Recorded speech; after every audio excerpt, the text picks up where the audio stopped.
আৰে আপনাৰ লাজ নালাগে এইবোৰ কথা সুধিব না আপোনাৰ এইটো জয়ছোৱালৰ নহয় জানো জয়ছোৱালৰ পৰিবাৰক সুধিব সেন্দুৰ লৈ নে নকৰে তাৰ পিছত ক'ব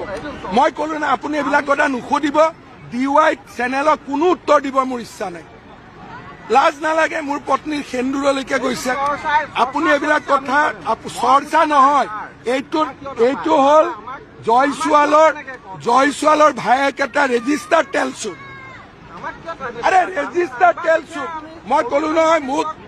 মোক কলো না রেজিস্টার টেলছু মই চৰ্চা কি আপোনাৰ লাজ নালাগে যে মোৰ পত্নীয়ে সেন্দুৰ লোৱা নোলোৱালৈকে গৈছে আপুনি এইটো সুধিছে আপুনি কংগ্ৰেছে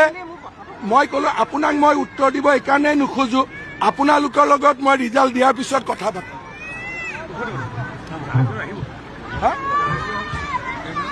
এতিয়া লষ্টত গৈ প্ৰপাৰ্টি বাদ দি সেন্দুৰত ধৰিলেগৈ এইটো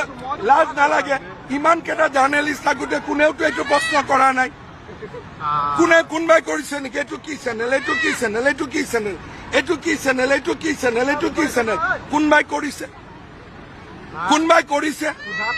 জয়ছোৱালে মোক একো কৰিব নোৱাৰে অ' বাবা সংবাদ মাধ্যমে ইহঁতেতো মেইন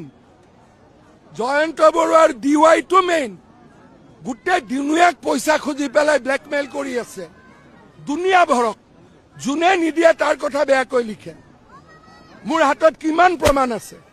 আজিৰ পৰা 3 মাহ আগতে জয়ছোৱাল মোৰ অফিচত আহিছিল কিয় আহিছিলে সংবাদ পত্ৰৰ মালিক মোৰ অফিচত কি কাম থাকে সুধিব মালিকক আপোনাৰ